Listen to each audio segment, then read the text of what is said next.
여러분들이 자식에 있어서 여러분들이 뭘까요? 내비게이션이에요. 여러분들이 인생의 내비게이션들이에요. 근데 여러분들이 안내를 했어. 안내를 했는데 전혀 엉뚱한 데다 안내를 해놨어. 그래갖고 애가 인생 끝에 갔는데 인생의 참 의미를 모르고 허탈하는 경우가. 그럴 때 어떻게 할 거예요, 여러분들? 정말 과연 내가 내 자식한테 인생의 내비게이션 역할을 잘하고 있는가? 내비게이션, 우리나라는 왜 5.18 민주, 광주 민주 학생운동이 왜 일어났는지 얘기해주는 부모가 얼마나 돼요? 예? 군인들이 그냥 나라를 뭐 구테타를 이렇게 살라고 그러니까 그거 들고 일어나는데 와갖고 500명의 그 꽃다운 아이들이 다 죽은 얘기해줘야죠. 왜 우리나라는 남북으로 갈라져서 전쟁을 해요? 예? 같은 민족끼리 서로. 왜 남북으로 갈라졌어요? 해방을 했는데 북은 소련이 갖고 남은 미국이 갖고 갔잖아요. 왜? 해방을 우리 자체적으로 못했잖아요. 독립 우리 자체적으로 한 게 아니잖아요. 원자폭탄 터뜨렸고 손들고 소련이 진격하고 미국이 갖고 가니 판나는 거예요. 이 나라를 우리가 지키지 못한 거예요. 하다못해 1868년 이 일본은 천황을 중심으로 해갖고 나라를 통일을 해갖고 항공모함 비행기 만들 동안 우리 뭐 했어요?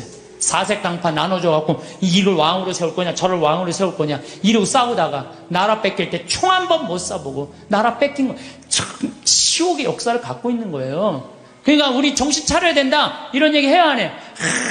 하나도 안 해요. 밑도 끝도 없이 공부해라는 밑도 끝도 없이 왜 공부해라는 게 네? 우리가 북이 우리나라 뺏기면 종교도 자유도 다 없어진다. 이 나라는 우리가 지켜야 된다. 이런 얘기 해줘야죠. 우리 부모들이 오로지 공부하라고 그래. 공부하라는 얘기만 들은 애가 이제 대학교 법대를 갔어. 아빠, 나 공부해야 되는데 나 군대 가면 나 공부 못하잖아. 아빠 지금 좋은 자리에 있으니까 나 군인 좀 빼줘. 그래? 너 공부해야 돼? 그럼 내 자리 빼줄게. 그래갖고 그냥 빼줬어. 자리 손 써갖고. 그래갖고 얘도 잘 나가고 근데 아버지가 너무 잘 나가. 그래갖고 너무 잘 나가고 어느 날 장관 청면에 딱 앉아있었는데 국회의원이 당신 아들 왜 군대 안 갔냐 그러니까 왜 군대 안 갔지? 공부 안 해고 내가 빼줬는데. 그래갖고 그냥 공부한다고 그냥 아버지 그냥 장관 자리에서 끌어낸 자식들이 얼마나 많아요. 그렇지 않아요? 얘가 역사의식이 있고 부모가 역사의식이 있었으면 내 나라는 네 나라는 누가 지켜야 된다? 네가 지켜야 된다. 그럼 얘가 아버지 나 군대 갔다 올게요. 이 나라 내가 지켜야죠. 내가 앞으로 이 나라의 지도자가 될 건데 내가 지켜야 이 소리 할 거 아니에요. 부모가 그런 얘기 해야 안 해요? 하나도 안 해요. 오로지 공부해라는 얘기만 오로지. 너 하나 잘 되려면 공부해라. 내가 작년에 그 이제 갈릴레아까지 다 갔어요. 그랬더니 네게부 사막 체험을 또 데리고 가더라고요. 근데 거기 가보니까요, 고등학교 3학년 유대인 천재애들이 30명 정도 온 거예요. 근데 얘네들이요, 의대, 공군사관학교, 법대 합격한 애들이에요. 저녁에 모닥불을 피면서 내가 얘기를 했어요. 야, 니네들 우리나라는 남자만 군대를 2년 간다. 근데 니네들은 고등학교 졸업하자마자 저기만 남자 3년, 여자 3년. 얘네들은 고등학교 졸업하자마자 다 군대 가요. 3년씩. 그래서 이스라엘에 가보면요, 군인 애들이요, 거의 청소년 애들이에요. 고등학교 졸업하자마자 가갖고. 그래서 내가 니네들 진짜 군대 가는 거 원하느냐? 벌런티어 하는 거냐? 그랬더니 의대 합격한 애가 눈이 반짝거리면서 뭐래느냐? 우리는 6억 명의 이슬람 속에서 둘러싸여 산다. 근데 우리 600만 명이 살아남으려면 내 나라 누가 지켜야 된다? 내가 지켜야 된다. 얘네들은 분명한 거예요. 분명한 거예요. 근데 우리나라는요, 그런 역사의식, 민족의식, 주변 상황, 그런 게 하나도 얘기 안 해줘요. 오로지 공부해. 성당 너 공부하려면 성당 내가 6년 동안 너 관면해줄게. 너 성당도 안 나가고 공부만 하는 거. 역사도 모르고. 이게요 결코 건강하게 키우는 게 아니에요. 난 일본은요 난 망한다고 생각해요. 왜? 일본은 천황이에요. 천황. 자기네들이 무슨 동굴에서 일장기 뻥 태양의 아들이라고 무슨 개뿔 태양의 아들이에요. 태양의 아들이 그래요. 이 아시아 전쟁 일으켰을 때 2200만 명이 죽었어요. 그럼 반성해야 될 거 아니에요. 근데 얘네들은요 기준점이 없어요. 그냥 자기네들만 잘 먹고 잘 살면 되는 거야. 그러니까 얼마 전에 스위스 제네바에서 자기네들 인권국가라고 그러니까 다른 민족 다 웃었잖아요. 전 대표가 다 웃었어요. 그러니까 그 대사가 shut up 어디 그럼 그러니까 난 일본은요 저건 언제든지 망한다고 분명히 난 믿어요. 예. 저 나라는요 지금 이 지구 역사에서 다른 민족과 화해하지 못하잖아요. 그러면은요, 그 나라는 떨어지게 돼 있어요. 반드시. 근데 저거 우리 용서도 청하지 않고 독일은요, 끝까지 남아있는 마지막 한 사람까지 다 보상하겠다는 거 아니에요. 그 독일하고 일본하고 여러분 어떻게, 왜? 이게 국가적인 양심의 반성을 안 하는 거예요. 그리고 무슨 위안부가 아니죠. 성노예죠. 자기네들이 강제로 끌려가고. 그리고도 반성은 안 해요. 정말로 창피한 나라예요, 저 나라. 근데 저 일본은요, 정말 지독해요. 자기네들이 저렇게 하자면 살자면 저 지독한 놈들이야. 근데 난 저런 식으로 앞으로 세계에선 절대 인류 국가 못 되는 나라예요. 저 일본은 하류예요. 아무리 자기네들이 기술이 좋아도 하류예요, 하류. 북한은 어때요, 북한? 김일성이 아버지 아니야, 아버지. 근데 김일성이 정말 높은 가르침을 줬어요? 지금 북한 주민들 굶어 죽어요. 우리 집에 내 탈북자 한 분 지금 근무를 하고 계세요. 생선을 못 먹어요. 먹어봤어야지. 고기를 못 먹어. 고기를 먹어. 심지어 계란도 못 먹어. 먹어본 적이 없는데. 하느님을 빼버리고는요, 절대 나라가 건강할 수가 없어요. 저 나라는, 아니, 저게 말이 돼요? 저 북한, 여러분들 북한 지금 말이 된다고 생각하세요? 그러니까 국민들은 다 굶어 죽는데, 아, 참, 답답한 일 노릇이에요. 예. 여기 오신, 사실은 여러분들, 이 평창까지 오신 여러분들은 내가 보기에는 적어도 가슴에 여권 있는 분들이에요. 여권 있어요, 없어요? 여권 있는 분들이에요.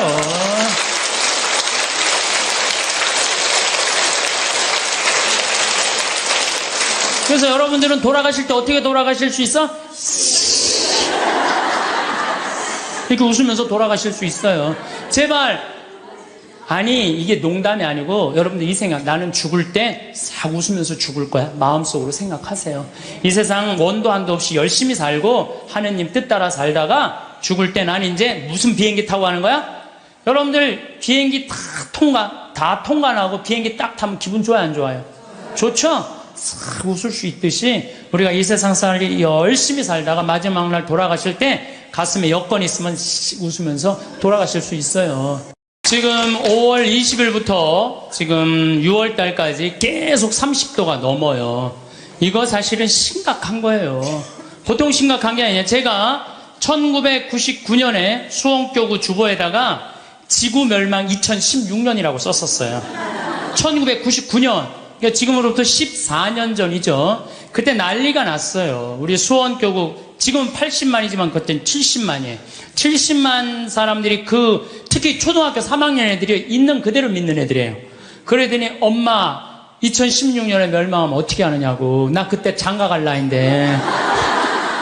이거 신부님 이거 진짜냐고. 그래갖고 내가 항의 전화 정말로 많이 받았어요. 근데 여러분들 14년이 지난 지금 이산화탄소가 400ppm이에요. 400ppm. 이산화탄소 400ppm이라는 건 뭐냐면은 인간이 살기 가장 적합한 이산화탄소는 250ppm이에요. 근데 지난 65만 년 동안 아무리 빙하기, 간빙기가 아무리 많이 왔어도 300ppm을 넘은 적이 한 번도 없어요. 300ppm이 넘으면요, 지구가 상상할 수 없을 만큼의 기후의 격동이 오는 거예요.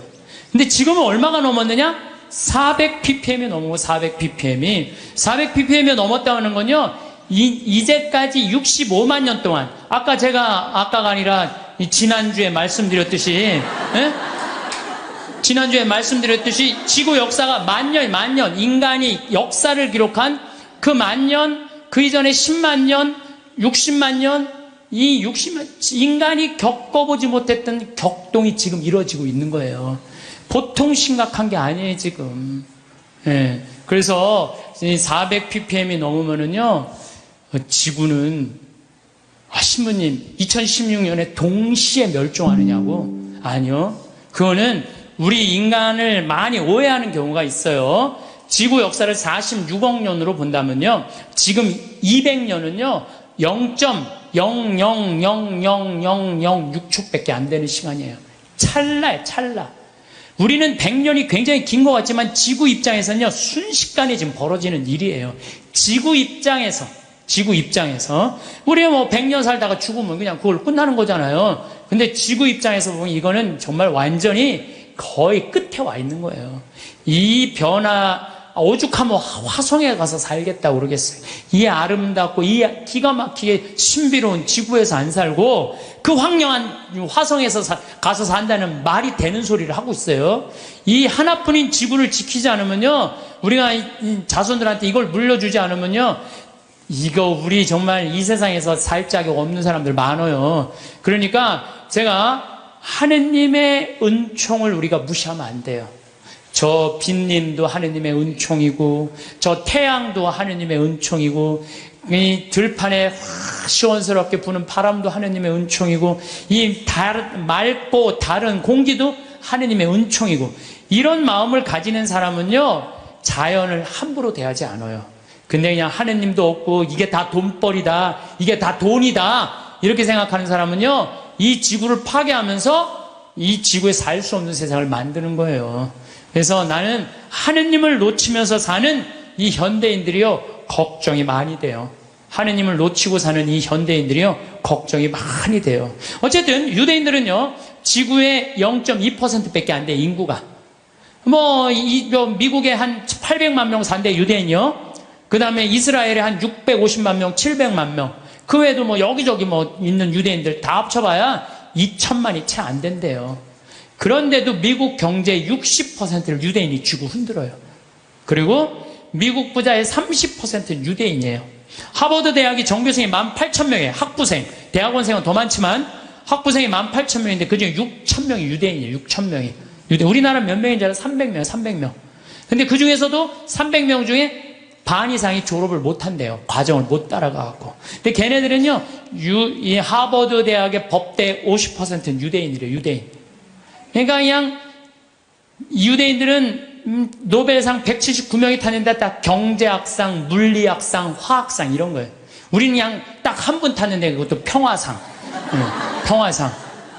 얘네들은 다 머리로 타는 애들이에요, 머리로. 그럼 유대인이 똑똑해서 그렇게 하버드, 미 8개 그 아이비리그 대학이라고 그러잖아요. 브라운 대학, 컬럼비아 대학, 하버드 대학, 예일 대학, 이런 대학, 요즘 MIT, 스탠포드 몇 개 또 해갖고 하지만은 그 미 8개 대학의 20%는 유대인이래요.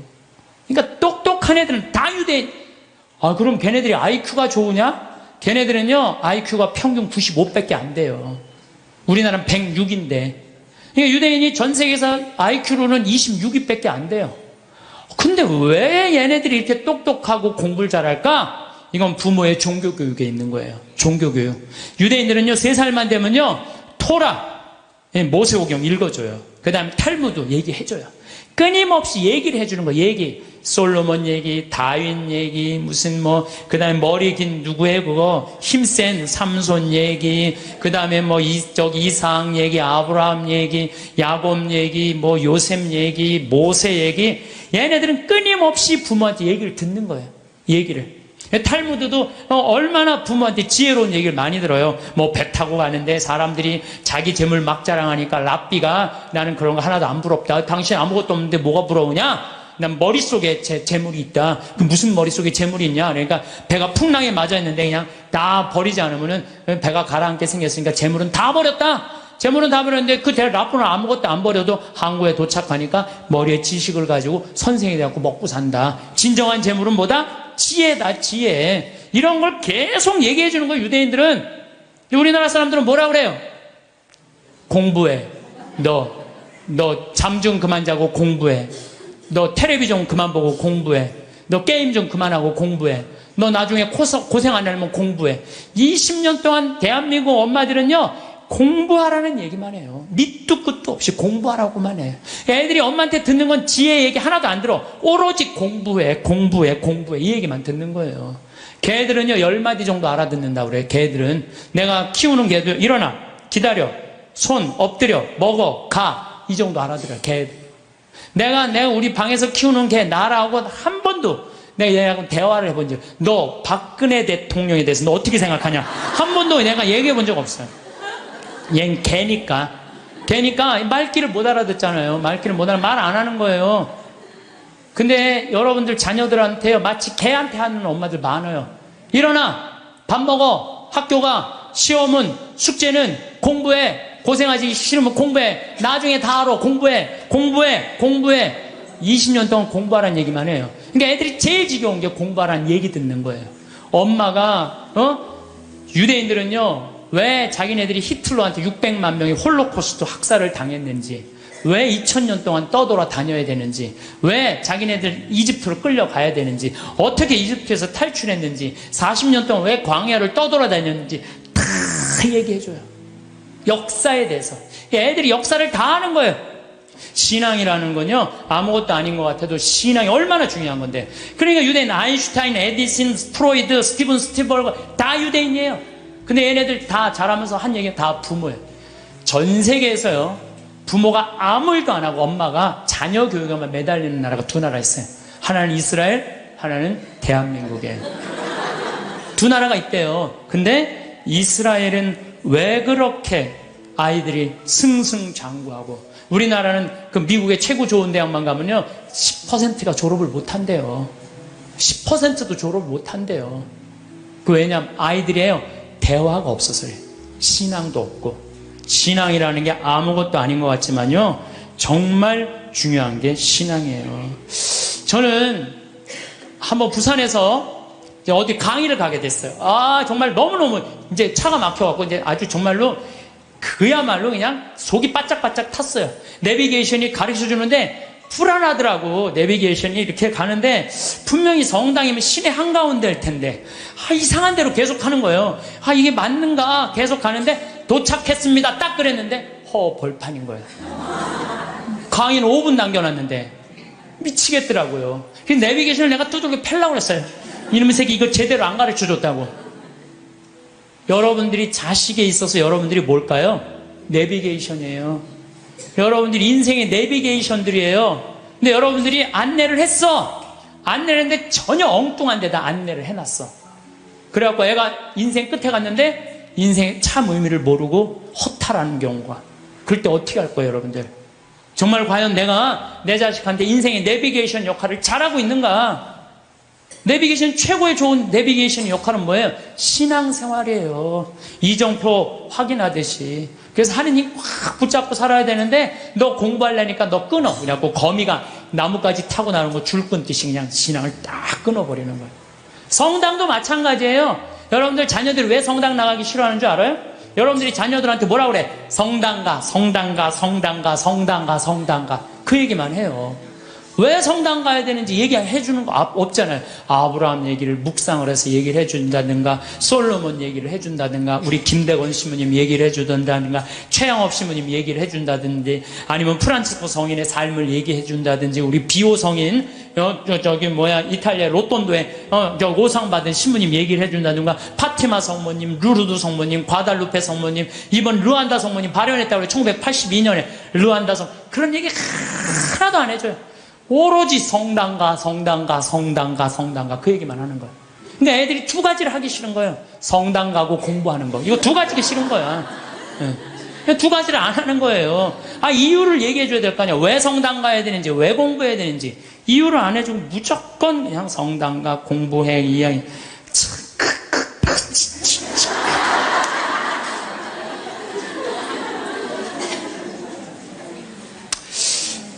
우리나라 아이들은요, 공부만 이렇게 한 아이들 이렇게 보면요, 난 참 불쌍해. 우리나라 아이들 왜 불쌍하냐면요, 얘네들이요, 밤 11시 반에 학원에서 끝난대요. 그럼 집에 오면 숙제가 있대요. 새벽 2시까지 숙제한대요. 아침 6시 일어나야 되는데 또 아침에 학교 가서 수업해야 되니까. 그러니까 얘네들이 친구를 사귈 시간이 없는 거야. 중고등학교 때 친구 우정이 평생을 가는 거 아니에요. 근데 자기 숙제하고 학원 다니냐고 친구를 만나서 친구들하고 놀아야지 우정을 나눌 거 아니에요. 그런데 이게 친구를 사귈 시간이 없는 거야. 그러니까 그냥 여러분들 작년 2012년 7월 30일까지 우리나라 중고등학교 애들이 몇 명이 자살했는 줄 알아요? 730명이 자살해서 730명. 이거는요 정말로 끔찍한 거예요. 애들 죽음으로 누가 몰아넣는 거야? 대한민국 부모들이 다 몰아넣는 거야. 나는 우리나라 애들, 나는 이해가 안 되는 단어가 있어요. 아니 학기 중에 새벽에 학교가, 밤중에 자율학습회, 학원과 새벽 2시까지 숙제, 방학 때 무슨 보충 수업을 또 해. 얘네들이 뭐가 모자란다고 보충 수업을 하냐고요. 방학 방학이라는 단어를 그럼 쓰지. 방학이라는 건 배우락을 놓을 방자를 쓰는 거예요. 공부하는 걸 놓는 게 방학이에요. 근데 이때 또 그냥 정말로 이게 정말 너무 답답해. 너무 답답해. 그러니까 아이들이요. 근데 우리나라가 그렇게 공부를 해도 효과가 좋으냐? OECD 국가 중에 우리나라가 학업 성취도가 24위예요. 30개 나라 중에. 잘 사는 나라. 핀란드, 내가 핀란드, 덴마크 다 다녀왔어요. 근데 걔네들은요, 오후 3시면 집에 다 가요. 엄마 아빠하고 같이 놀고 대화해요. 대화하는 게 공부하는 것보다 훨씬 교육 수준이 좋대요. 걔네들은 정말로 걔네 성취도 1위예요. 오후 3시면 다 집에 가요. 부모하고 얘기해요. 그래야 애들이 사람 냄새가 나는 거, 사람 냄새가. 근데 우리나라는요, 사람 냄새가 안 나요, 애들이. 나는 길거리에 눈 허옇게 뜨고 돌아다니는 애들 이해가 돼요. 아니, 그러는데 허옇게 안 뜨고 다니는 애들 어디 있어? 태어나서 공부해. 이 얘기만 그냥 태어나갖고 좀 산 좀 보려고 그냥 엄마가 그냥 정신 나가고 그냥 창문에다 가나다라 마바 차탁 갖다 누워서 모빌이 돌아가는데 기억리을 지글리을이 돌아가고. 아니, 이런 애들이 중고등학교 돼갖고 제정신으로 다니는 애들 어디 있어요? 눈 허옇게 뜨고 어른이 몸만 눈 뒤집어 뜨고 흰 눈동자 95% 까만 눈동자 5%. 나는 요즘 애들 폭력적이고 반항적인 거 이해가 돼요. 당연히 그렇게 만드는 거 지금. 애들 정서적으로 잘 키워야 될 거 아니에요. 저는요, 중고등학교 때 내가 성당 다녔는데 성당 생활이 주야. 학교는 취미예요, 취미. 수업만 끝나면 무조건 성당 갔어요. 수업만 끝나면. 예술제 한다고 나는 유대철 역할 했어요. 어렸을 때 유대철 성인 역할, 연극하고, 기도하고, 아이들끼리 모여서 누구 위해서 기도하고, 또 뭐 여름에 또 캠핑 간다면 한 달 내내 물건 준비하고, 또 친구들끼리 싸우고, 화해하고, 이러면서 우정이 쌓이는 거예요. 그 성당에서도요, 우리는 성가, 화음 마친다고 8명이 모이면요, 뭐 테너, 베이스, 이게 하면서 애들 8명 성가하고 그랬어요. 학교에서도. 나만 그런 게 아니에요. 우리 중고등학교 때는 토요일날, 일요일날이면 다 교회, 다 성당, 다 절에 갔어요. 그러니까 애들이 신앙생활이 기본이었어요. 그 중고등학교 때 신앙생활이라는 건 뭐냐면 거룩한 거에 깃들이는 거예요. 그러니까 우리 친구들 중에 12명이, 남자애들이 12명, 남자, 여자 한 20, 30명 됐는데 남자애들이 12명, 그중에 6명이 신학교 간다고 했어요. 그중에 3명이 신학교 갔어요. 하나는 외방성교회, 하나는 이번에 무슨 안식년 끝나고 난 다음에 그동안 쭉 교도소 사목하다, 하나는 환경하고, 나머지 3명도 하나는 내가 정말 존경하는 친구인데 학교 선생님, 아마 학교에서도 정말 열심히 지난번에 그 학교 강의 갔더니 저 선생님은 신부님 되는 게 낫겠다고 신학교 가려고 그랬던 아이니까. 또 하나는 교수하고 있고, 또 하나는 무슨 신협 이사하고 있고, 또 안 간다는 친구들도 어렸을 때 다 우리 신학교 가자 이랬던 애들이에요. 그래서 수원시청에 한번 갔는데 내 친구가 하나 있는데 팀장이래요. 그러고 저 오 팀장님은 신학교 가는 게 남분이라고. 그러니까 어렸을 때 신학교 가고 성당에서 어울리는 애들은요, 거룩해요. 거룩하고 정의로운 곳에 맛을 들여요. 여러분들 신문지에다가 생선을 싸면요, 비린내가 나요. 신문지에다가 향을 싸면요, 향이 나게 돼 있어요. 애들한테 공부해 이것만 하면요, 애는요 자기만 알게 돼 있어요. 경쟁만 할 줄 아는, 서로 친구끼리 화목하게 협동하고 이러는 게 없어요. 지금 애들은 그냥 나만 공부하면 되는 거야. 그러니까 얼마나 세상이 각박하냐 이거예요. 그래서 난 우리 중고등학교 때 성당 다니는 애들, 교회 다니는 애들, 절 다니는 애들, 정말 열심히 한 애들이 학교에서도 공부도 다 잘했어요, 보면은. 근데 그게 어느 순간인가 자율학습 학원에 다 뺏겨버린 거야. 그러면요, 공부는 잘할지 모르지만 나라는 안 건강해요. 왜? 중고등학교 때 신앙을 통해서 거룩한 가르침을 들은 애들은요, 저는 불교 가르침이든 천주교 가르침이든 개신교 가르침이든 종교라는 건 최고로 높은 가르침이에요. 그 가르침을 듣고 자라는 애들은 달라요. 달라도 뭐가 달라요. 근데 그냥 아무것도 지금 애들이 성당 가서 성서를 제대로 들어요. 자기네들이 토론을 해요. 아무것도 안 하잖아요. 그러니까 그냥 서로 왕따 시키고 그냥 정말 우리가 깜짝깜짝 놀랄 일들이 뉴스만 보면 나오잖아요. 그게 왜 그래요? 신앙생활을 안 가르치기 때문에, 거룩한 생활을 안 가르치기 때문에 그래요. 그래서 여러분들 하느님을 놓친다는 건요, 이게 아무것도 아닌 것 같아. 다 놓치는 거예요. 나라도 마찬가지야. 나라도. 여러분들 칼 마르크스가 자기 자본적인 막 공산주의 혁명할 때 종교는 뭐라 그랬어요? 인민의 아편이라고 그랬죠? 그리고 공산혁명 뭐 뭐 소련에서 일어나고 다 일어났어. 근데 소련은 어떻게 됐어요? 지금 어떻게 됐어요? 완전히 쫄딱 망하고 포기했어요, 공산주의. 그리고 공산주의 국가 중에 잘 사는 나라 있었어요? 아니, 잘 사는 거, 기쁨이, 우리 공산주의 하면 딱 어디 인상 쓰고 이런 것만 있잖아요. 이게 하느님을 놓치면 그렇게 되는 거예요. 우리가 종교라는 게 이 인간이 살아가는데 절대적인 중심인 거예요. 그래서 여러분들, 우리가요, 하느님을 꽉 붙잡고 살 때 양심의 소리를 들을 수 있는 거예요. 양심의 소리를 들을 수 있고, 인간이 잘못하다가도 하느님이, 예수님이 이건 아니다, 성서에 다 나와 있잖아요, 이건 아니다, 그러면 그래, 우리가 이렇게 잘못했지. 독일 사람들이 그래서 반성하고 자기들 회개하고 그러는 거 아니에요. 근데 일본은 누가 반성 회개 기준이 없어. 기준이 그냥 저렇게 나가고 있는 거예요. 예, 나는 일본은 반드시 망한다고 난 믿어요. 예, 반드시 망할 거예요. 예, 저 나라는.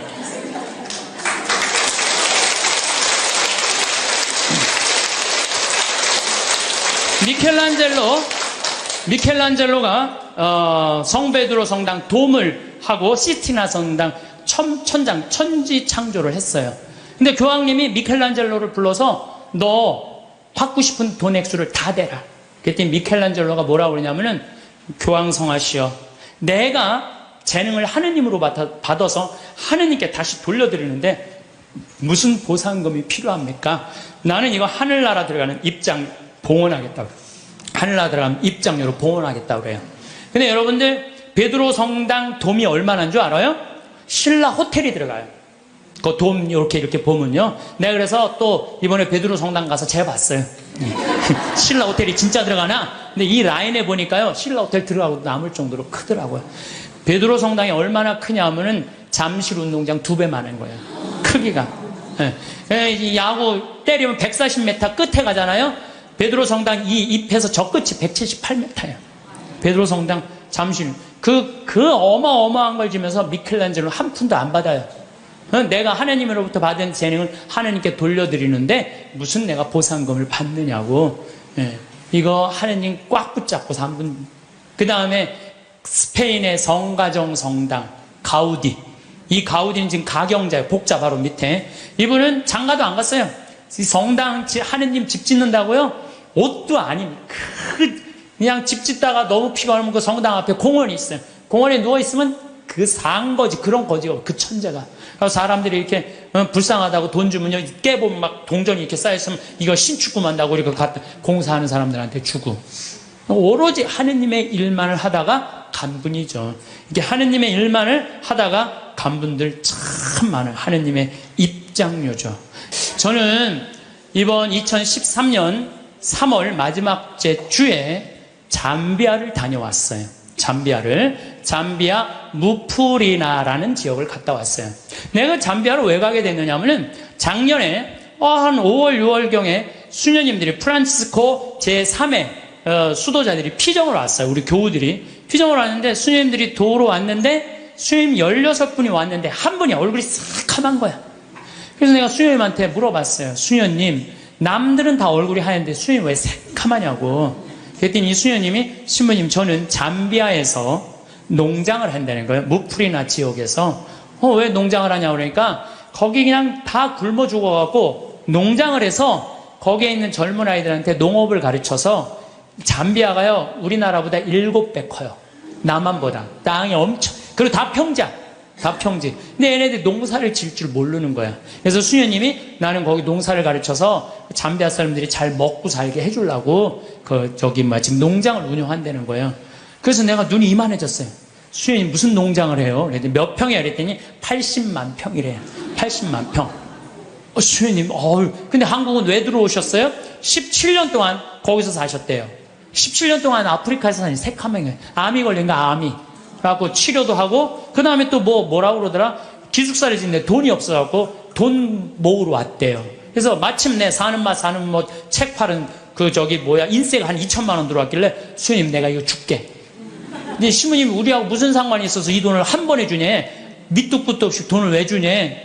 수녀님 무슨 소리 이렇게 섭섭하게 하느냐고. 수녀님 하느님 일하고 나도 하느님 일하는 사람이야. 근데 수녀님이 아프리카에 가서 나는 생태마을을 꾸미고 싶은 게 내 꿈이야. 근데 수녀님이 이미 생태마을을 아프리카에서 꾸미고 있는데 내 일을 대신해 주는데 이 돈은 돈도 아니다. 가져가라. 그랬더니 신부님 딱 요 돈이 모자랐다는 거예요. 너무너무 감사하다고.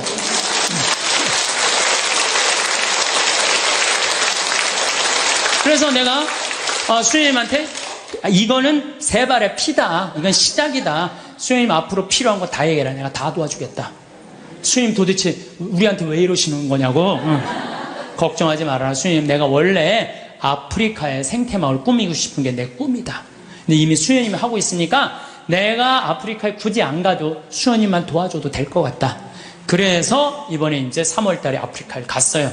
근데 갔는데 그냥 갈 수 있어요? 의사 선생님들, 치과 선생님 셋, 위생사 선생님 셋, 그 다음에 뭐 대학 자원봉사자들, 그 다음에 뭐 설계사 선생님 다 해갖고 20명 데리고 갔어요. 가갖고, 농업학교에 기자재, 대학으로 승진하는 데는 기자재가 필요하대요. 그 2천만 원어치. 그랬더니 또, 거기는 에이즈 환자가 16,000명인데 2,000명이 에이즈 환자래. 무프리나 지역에 16,000명의 주민이 사는데 2,000명이 에이즈래. 거기 영양제가 없어갖고 약을 못 넣는데 거기 또 500만 원. 또 학교 타타샤라고 학교에 가보니까 학교에 또 타타샤 뭐 아주 여러 지역이 있더라고. 병원, 학교, 고아원을 다 운영을 하더라고. 학교에는 학생 하나가 10권을 가지고 공부를 한대. 책 살 돈이 없어갖고. 그래갖고 그 수녀님 내가 책 다 사줄게. 그래갖고 책 다 사주고 오고. 그 고아원에는 또 우유를 못 먹어갖고 말라리아가 걸려도 약을 못 맞는데요. 그 우유값 다 대주고 오고. 그래갖고 한 5천만 원치를 대주고 왔어요. 대주고 왔는데 가보니까 80만 평의 농사를 짓는 게 아니라 2만 평밖에 못 짓더라고 수녀님이. 그래서 수녀님 내가 돌아가갖고 2억을 드리면 포크레인 그 다음에 트랙터를 다 사갖고 오겠더라고요. 내가 가갖고 2억을 모아갖고 내년 7월에 내가 하겠다. 근데 수녀님 눈이 이만해지는 거예요. 수녀님이 나한테, 수녀님 도대체 우리한테 왜 이러느냐고. 수녀님, 나는 많은 수도자들을 봤지만 이렇게 아프리카에서 16년 동안 나오지도 않고 딱 가면 거기서 사는 거예요, 그냥. 웬만하면 3년 있다 오잖아요? 그 수녀님이 7분이 사는데 7분 그대로 한 분 말라리아 돌아가신 분 빼고는 그대로 거기서 사는 거예요. 난 수녀님들이 이뻐도 너무 이쁘다.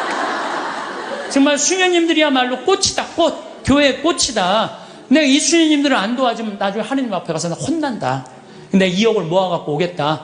그래갖고, 거기 병원에 있는 수녀님이 우리 간호사를 공부시키고 싶대. 보내라. 내가 해주겠다. 수녀님이 어떻게 해? 걱정하지 말아라. 우리 계획은 인간이 하지만 완성은 하느님이 해주신다. 나는 믿는다. 근데 여러분들 내가 깜짝 놀란 게요.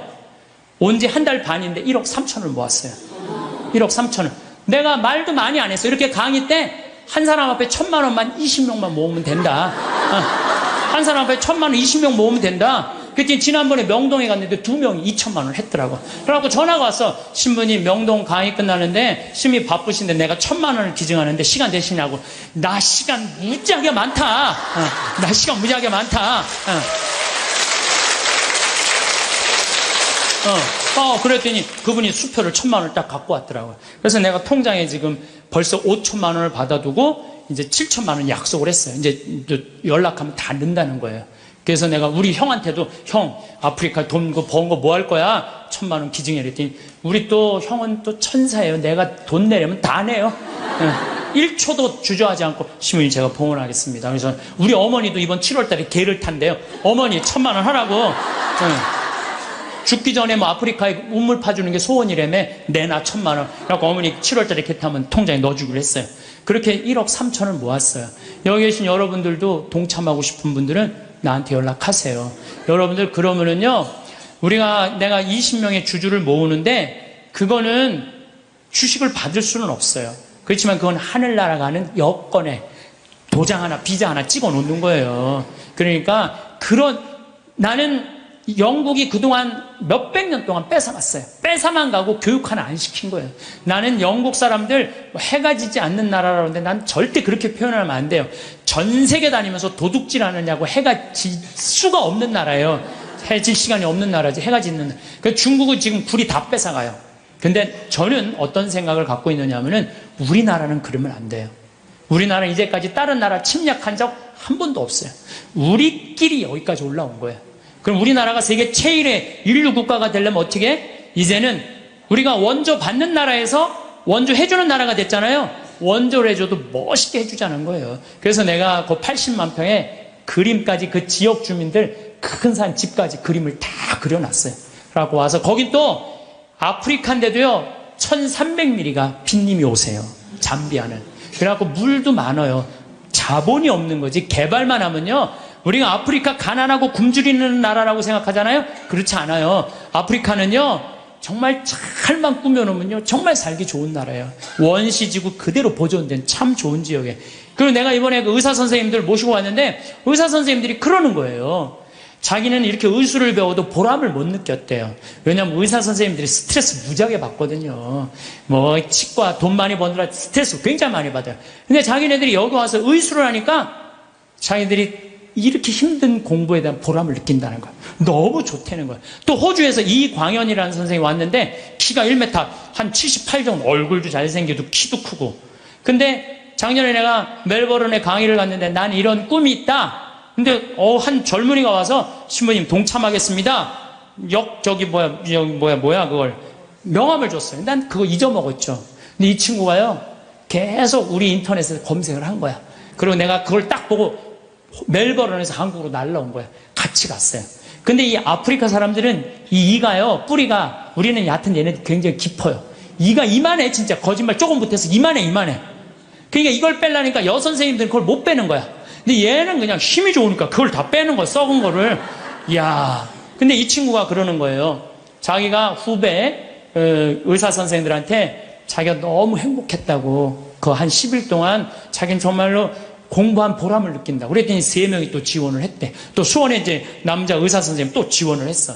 그래서 내가 의사 선생님들 지금 뽑는 게 의사 선생님들, 트랙터 기사, 포크레인 기사, 그 다음에 태양광, 전기 기술자 다 뽑아요. 다 뽑아갖고 내년 7월 달에 싹 모시고 가갖고 싹 해주고 오는 거야. 그래서 싹 꾸며놓으면은 아프리카는요 7월, 8월 달이 제일 좋아요. 7월, 8월이 아주 시원해요. 시원한 게 어느 정도로 시원하냐면은 이런 옷 입고 가면 얼어 죽어요. 진짜로. 우리가 몰라. 그러니까 다녀요, 제발. 여기서 와 하고 깜짝깜짝 놀라지 말고 제발. 그 아프리카 내년에 여기서 가실 분들 자원하세요.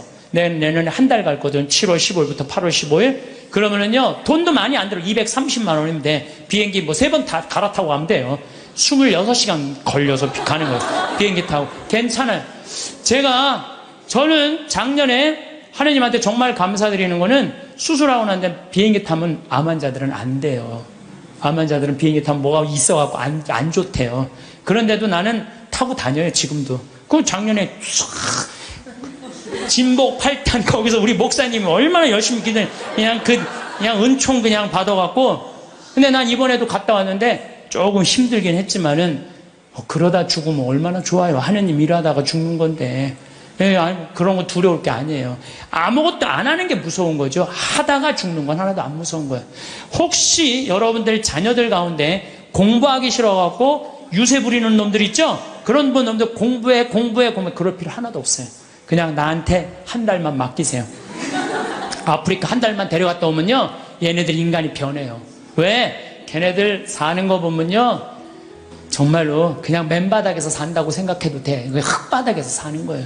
우리 대한민국 사람들이 뭘 모르는 줄 알아요? 대한민국이 이렇게 잘 먹고 잘 사는 걸 몰라요. 지금 우리나라 너무 잘 먹고 잘 사는 거예요. 그냥 맨날 서울 사람들은 나는 하층민이다. 참 내가 정말 답답한 거예요. 한국처럼 잘 사는 나라가 어디 있어요. 근데 우리가요 대한민국이 뭘 못해. 욕심이 너무 많아요. 온 국민. 아니 2300억 2000억 갖고 뭐 하려고 그걸 그렇게 갖고 있어요. 나는요 그래서 인간은 죽어야 된다고 생각해요. 인간은 반드시 죽어야 돼. 그러니까 2000억 있는데 80살이야 쓰지도 못하고 억울해. 나 이거 그 사람도 2000억 놓고 죽어요. 그렇죠? 나 한 푼도 없어. 그래도 죽어. 그러니까 죽을 때 진짜 억울한 건 2000억 있고도 쓰지도 못한 사람 억울해서 못 죽어요. 그렇지 않아요? 근데 2천억을 의미 있게 봉헌하고 가는 사람은 죽을 때도 웃으면서 죽을 수 있어. 근데 이거 안 뺏기려고 무슨 버진 아일랜드에다가 뭐 페이퍼 컴퍼니 만들어 얼마나 추해요. 도둑질한 국가로부터 도둑질한 걸 동생한테 맡겼더니 동생이 안 주네. 또 내놓으라고 그러고 주라고. 여러분들 우리는 하느님으로부터 받은 거니까 하느님께 되돌려줘야 돼요. 미켈란젤로 말처럼 되돌려줘야 돼요. 저는 그래서 아프리카를 이렇게 보면서 우리나라 사람들이요, 여러분들 이제 여기 지금 앞에 예쁘장한 분들 많이 앉아있는데 여러분들 120살까지 안 죽어요. 그럼 몇 년 남았냐면 70년 남아서 70년. 뒤에 계신 우리 오늘은 할머니들이 왔다 그러는데 할머니들이 내 눈에 하나도 안 보여. 아줌마들만 보여. 아줌마들이. 이것도 걱정해. 70 먹으면 70 먹은처럼 보여야 될 거 아니야. 아줌마처럼 보이는 거, 이것도 내가 보기엔 나쁜 거예요. 왜 늙어도 늙은 흉내를 안 내. 다 젊어. 근데 젊은 채로 그냥 집에서 있으면 재미없어요. 이미 독일 사람들, 미국 사람들은요, 50, 60 되면요, 아프리카에서 2년, 3년 살다가 가요. 봉사활동하고. 그러면서 자기의 삶이 풍요로워지는 거예요. 여러분들 여기 있어서 1년에 2천만 원, 3천만 원 쓰나 아프리카 가갖고 2천만 원 정말로 풍요롭게 쓸 수 있어요. 그래서 하느님을 꽉 잡고 하느님 속에서 살아야 된다는 거예요. 제 얘기는 하느님 속에서 살아요. 그러니까 대한민국 소년이 뭘 모르느냐, 이렇게 잘 사는 걸 모르고 일본하고 중국이 그렇게 강대국인 걸 대한민국 사람들이 몰라요. 그것도 걱정이에요. 왜냐하면요, 우리나라는요 정말로 아슬아슬한 지정학적 위치 속에서 살고 있어요. 그러니까 우리나라 국민들이요 항상 역사의식을 갖고 있어야 돼요. 자녀들한테 우리가 역사에 어떤 고통을 겪었고 지금도 어떤 상황이 있는지 누구 입에서 나와야 돼? 부모 입에서 나와야 돼요. 그러니까 여러분들이 항상 깨어서 기도하고 깨어서 살아야 된다는 얘기죠. 저는 지금 우리 대한민국 국민들이 돈 버는데 너무 눈이 빨개져 있는 것 같아요. 번 돈을 가지고 얼마나 가치 있고 이 사회에 소외되어 있는 사람들이 없도록 하는 노력이 더 필요한 거. 이제는 우리는 이제 출세 안 해도 돼요. 돈 많이 안 벌어도 돼요. 이제 먹고 살 만큼 다 살아요. 제가 이제까지 환경 문제 때문에 뭐 또 아프리카 자원봉사 다닌다고 다녀보면은요, 우리나라는 잘 먹고 잘 사는 거예요. 이거를 의미 있게 쓸 줄을 모르는 거지, 출세도 이 정도만 하면 됐어요. 예, 그러니까 여러분들 오늘 이후부터 누구를 꽉 붙잡고 사느냐? 하느님을 꽉 붙잡고. 우리는 삶의 질을 높여야 돼. 삶의 질의 기본은 뭐냐? 신앙이에요, 신앙. 언제나 양심의 소리를 귀 기울일 수 있도록 이끌어주는 신앙생활을 해야지 우리나라도 건강하고 우리 사회도 건강하고 우리 가정도 건강해요. 하느님 꽉 붙잡고 사십시오. 제가 다시 한번 말씀드리지만은 우리가 마지막 날 하늘나라 여행 떠날 때 베드로 성인이 여권 내놔라. 나 여권이 없는데요. 여권이 도대체 어떻게 마련하는 거예요? 여권 어떻게 마련해요? 마태복음 25장에 뭐라 그랬어요? 내가 굶주릴 때, 헐벗었을 때, 감옥에 갇혔을 때, 목말랐을 때 나한테 찾아와주고 옷 입혀주고 물 먹여주고, 그게 바로 나에게 해준 것이다. 오른편에 있는 사람, 너희들 하늘나라에서 준비한 상을 받아라. 그러죠? 왼편에 있는 사람들한테 너희들은 저쪽으로 가라. 영원히 꺼지지 않는 불 속으로 가라. 우리가 당신 언제 그렇게 천대했다고 그러냐고. 내 이웃 중에 가난하고 굶주리고 감옥에 갇히고 헐벗어 사는 사람 돌보지 않는 게 곧 누구한테 돌보지 않는 거다? 나를 돌보지, 예수님이 나를 돌보지 않은 거다. 하늘나라 여권 준비하는 거 어려운 거 아니에요. 여러분들 어려운 이웃한테, 특히 아프리카, 잠비아, 물론 우리 이제 내년에는 제가 페루도 가고 브라질도 가고 많이 갈 계획을 다 갖고 있어요. 그럴 때 내가 못 가더라도 어떻게? 동참이라도 해라. 동참이라도 해라. 예, 그게 하늘나라 여권 탁. 그래서 딱 비행기 탈 때, 저기 막 수속할 때 베드로 성인이 여권, 그럼 여기 있습니다. 딱 여권, 여권 어디 있지? 이거 내가 먹고 사느냐고 바쁘고 여권 준비 못했네요. 그럼 넌 저리 어두운 데로 가라. 땅을 치고 통곡해도 아무 소용 없다는 거예요. 적어도 여기 오신 여러분들은 내가 보기엔 돌아가실 때 어떻게 돌아가실 수 있어? 정말로 여러분들 돌아가실 때 난 이제 누구 만나러 간다? 예수님 만나러 간다. 하느님 만나러 간다. 내 여행은 환상적일 것이다. 그런 마음으로 여러분들 사시면 이 세상에서도 즐겁고 저 세상에도 즐거울 거예요. 그래서 여러분들 돌아가실 때 웃으면서 돌아가시기를 바라겠습니다. 성공한 사람들을 보면 크게 두 부류로 나뉘는 걸 알 수 있습니다. 하나는 자신이 성공했다고 여기저기 떠벌리고 다니는 사람들, 그리고 또 하나는 조용히 아무 말 없이 자기 삶을 사는 사람들입니다. 우리는 흔히 성공을 하면 자연스럽게 자랑하고 싶어질 거라고 생각하죠. 좋은 차를 사고 비싼 시계를 차고 SNS에 멋진 사진을 올리고 싶을 겁니다. 왜냐하면 그렇게 하면 남들이 나를 더 인정해 줄 거라고 믿으니까요. 하지만 현실은 그렇지 않습니다. 오히려 진짜 성공한 사람들은 그렇게 행동하지 않습니다. 왜냐하면 보여줄 필요가 없기 때문입니다. 돈이 많다고 높은 자리에 있다고 유명하다고 해서 굳이 그걸 드러낼 필요는 없습니다. 그걸 아는 사람들은 이미 알고 있고 모르는 사람들은 알 필요가 없죠. 그런데도 굳이나 성공했다고 떠드는 사람들이 있습니다. 그런 사람들은 왜 그럴까요? 간단합니다. 그 사람들은 사실 그렇게까지 성공한 게 아니기 때문입니다.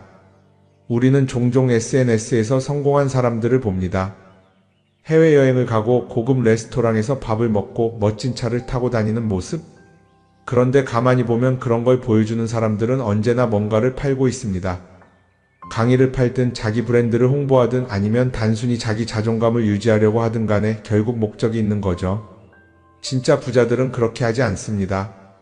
오히려 조용히 아무도 모르게 자기 일을 합니다. 왜냐하면 자랑해서 얻을 게 없기 때문입니다. 오히려 괜히 잘난 척했다가 사람들에게 이용당하거나 시기와 질투를 받거나 쓸데없는 오해를 사는 게 더 피곤합니다. 이건 단순한 돈 이야기가 아닙니다. 사회적인 성공을 이룬 사람들도 마찬가지입니다. 진짜 실력 있는 사람들은 자기 실력을 굳이 떠벌리지 않습니다.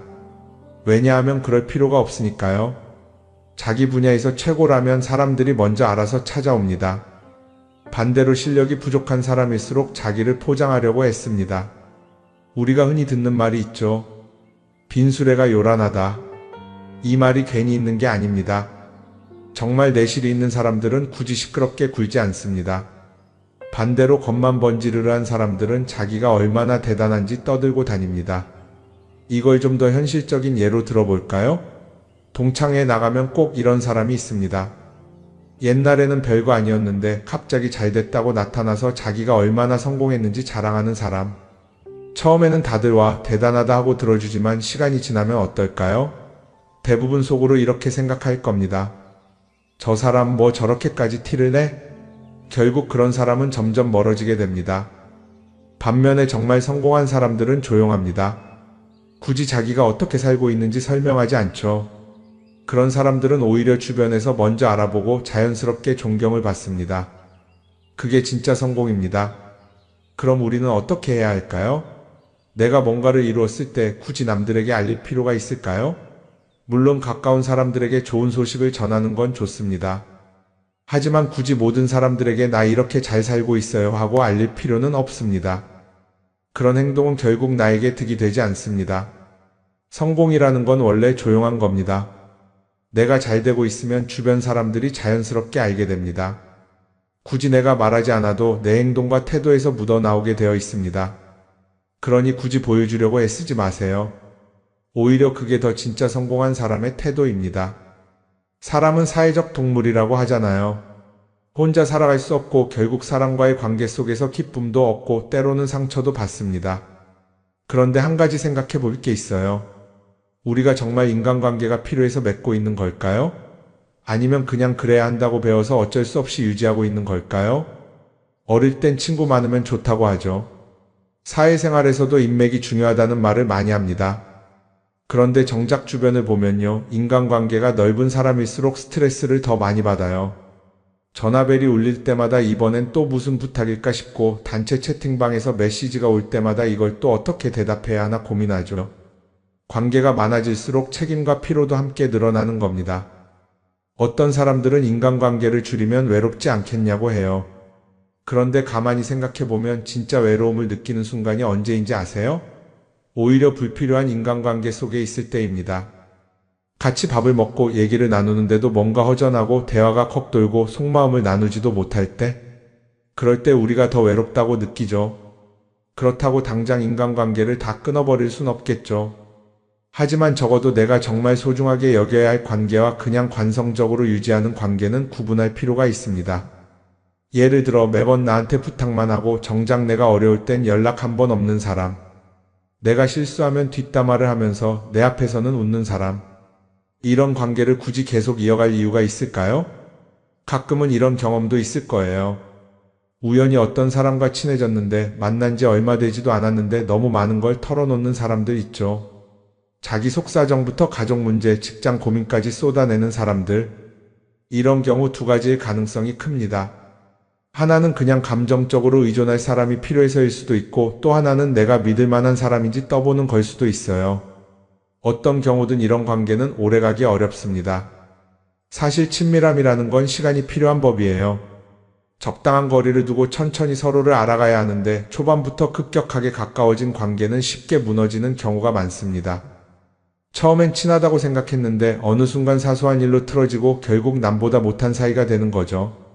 그러면 인간관계를 어떻게 해야 할까요? 답은 간단합니다. 억지로 맺지 말고 굳이 유지하려고도 하지 않는 거예요. 내가 편한 관계라면 자연스럽게 이어질 것이고 그렇지 않다면 서서히 멀어질 겁니다. 그리고 그걸 억지로 붙잡지 않아도 괜찮습니다. 관계를 유지하는데 에너지를 쓰기보다는 정말 소중한 관계에 집중하는 게 더 낫지 않을까요? 어떤 사람은 내가 인간관계를 줄이면 나중에 나 혼자 남는 거 아니냐 걱정하기도 해요. 그런데 생각해보면요, 진짜 나를 위하는 사람은 많지 않아요. 인간관계를 줄인다고 해서 완전히 혼자가 되는 게 아닙니다. 오히려 불필요한 관계를 정리하고 나면 남아있는 관계들이 더 단단해지고 가치 있게 느껴질 겁니다. 예전엔 인맥이 자산이라는 말을 많이 했어요. 그런데 요즘은 꼭 그렇지도 않죠. 오히려 불필요한 인간관계가 많으면 그게 짐이 될 수도 있어요. 적당한 거리, 적당한 선. 이걸 잘 지키는 게 결국엔 가장 편한 인간관계를 유지하는 방법 아닐까요? 한번 곰곰이 생각해 보세요. 지금 내 주변에 있는 사람들 중에서 내가 정말 편하게 만날 수 있는 사람이 몇 명이나 되는지, 내가 억지로 맞춰주고 있는 관계는 없는지. 관계를 줄이면요, 외로워지는 게 아니라 오히려 더 자유로워집니다. 그리고 자유로워진 만큼 내 인생에서 정말 중요한 것에 집중할 수 있게 됩니다. 인간관계에 너무 많은 걸 신경 쓰다 보면 정작 중요한 걸 놓칠 수 있어요. 그러니까 이제는 한 번쯤 정리해보는 것도 나쁘지 않을 겁니다. 사람들이 돈을 많이 벌고 싶어 하는 이유가 뭘까요? 단순히 돈이 많으면 좋으니까? 물론 그것도 있겠지만 사실 돈을 원하는 진짜 이유는 더 나은 삶을 살기 위해서겠죠. 그런데 문제는 돈을 많이 번다고 해서 반드시 삶이 나아지는 건 아니라는 겁니다. 오히려 더 많이 벌수록 더 많이 쓰게 되는 경우가 많아요. 가끔 이런 생각해 본 적 없으세요? 예전에는 돈이 지금보다 훨씬 적었는데 이상하게 그때가 더 여유로웠던 것 같다. 왜 그럴까요? 사실 우리가 원하는 건 돈 그 자체가 아니라 돈을 통해 얻을 수 있는 자유인데 돈을 벌면 벌수록 그 자유를 잃어버리는 경우가 많아요. 더 좋은 차, 더 좋은 집, 더 좋은 옷을 사면서 점점 더 많은 돈이 필요해지고 결국엔 돈을 벌기 위해 또다시 일해야 하는 악순환에 빠지게 되는 거죠. 한번 생각해 봅시다. 우리가 정말 필요해서 뭔가를 사는 경우가 얼마나 될까요? 필요해서라기보다는 남들이 가지고 있으니까, 없어 보이기 싫으니까, 혹은 그냥 기분 전환을 위해서 소비하는 경우가 훨씬 많아요. 그리고 그런 소비를 할 때마다 스스로 이렇게 합리화를 하죠. 이 정도는 나를 위한 투자야. 그런데 가만히 보면 그 소비가 진짜 나를 위한 소비인지 아니면 그냥 사회가 만든 기준에 끌려가고 있는 건지 헷갈릴 때가 많습니다. 예를 들어 예전에는 스마트폰 하나면 충분했는데 이제는 스마트워치도 있어야 하고 무선 이어폰도 필요하고 태블릿도 있어야 할 것 같고 하나를 사면 또 다른 무언가가 필요해지는 시기예요. 사실 이건 우리가 그렇게 만들어진 겁니다. 광고도 그렇고 SNS도 그렇고 자꾸 우리에게 이렇게 말하죠. 이걸 사야 더 행복해질 수 있어요. 그런데 정작 그걸 사고 나면 어때요? 처음 며칠은 좋죠. 그런데 시간이 지나면 또 다른 걸 사고 싶어져요. 왜냐하면 물건이 우리를 오래 행복하게 만들어주지는 않거든요. 특히 요즘은 SNS가 이런 소비 심리를 더 부추기는 것 같아요. 예전에는 친구들끼리 만나서 나 새로 샀어 하고 자랑하는 게 전부였는데 이제는 SNS에 올리면서 전 세계 사람들에게 보여주잖아요. 그러다 보니까 남들도 다 뭔가를 사서 올리고 나도 따라해야 할 것 같은 기분이 드는 거예요.